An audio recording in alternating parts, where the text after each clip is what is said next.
Hi అండి అందరికీ. మీరు ఇంకా ఐబ్రో మేకప్ కోసం పెన్సిలే వాడుతున్నారా? పెన్సిల్ వాడితే న్యాచురల్ లుక్ ఉండదండి. పెన్సిల్ వాడుతూ ఉన్న వాళ్ళకైతే ఈ వీడియో మీకోసం మంచి బడ్జెట్ ఫ్రెండ్లీలో ఉన్న ఐబ్రో ప్యాలెట్ తీసుకొచ్చాను. పెన్సిల్ కన్నా పౌడర్ బేస్లో ఉన్న వాడితే న్యాచురల్ లుక్ ఉంటుంది. ఇది వచ్చేసి నేను నైకే యాప్లో తీసుకున్నాను. దీని కంపెనీ పేరు ఇన్షర్ట్ కంపెనీ. ఇందులో అయితే 3 షేడ్స్ వచ్చాయి. ఇంకా దీన్ని యూజ్ చేయడం కోసం బ్రష్ కూడా వచ్చింది. ఒకవైపు ఏమో మంచిగా కోమ్ చేసుకోవడానికి వచ్చింది, ఒకవైపు ఏమో బ్రష్ ఐబ్రో షేప్ చేసుకోవడానికి వచ్చింది. దీని కలర్ షేడ్స్ కూడా చాలా బాగున్నాయి.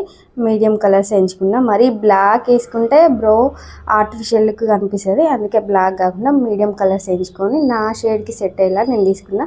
మీరు కావాలనుకుంటే మీ ఇష్టాన్ని బట్టి ఎంచుకోవచ్చు. దీని కాస్ట్ వచ్చేసి బిలో 300, బడ్జెట్ ఫ్రెండ్లీ, చాలా బాగుంది. బ్రో ప్యాలెట్ ఒక్కటే కాదండి, నేను నైకే యాప్లో చాలా మేకప్ ప్రోడక్ట్స్ తీసుకున్నాను. ఏమేమి తీసుకున్నాను అనేది ఒక లాంగ్ వీడియో చేసి పెట్టాను. ఆ వీడియో రిలేటెడ్ వీడియో కింద పెడితే చూడండి ఏం తీసుకున్నాను.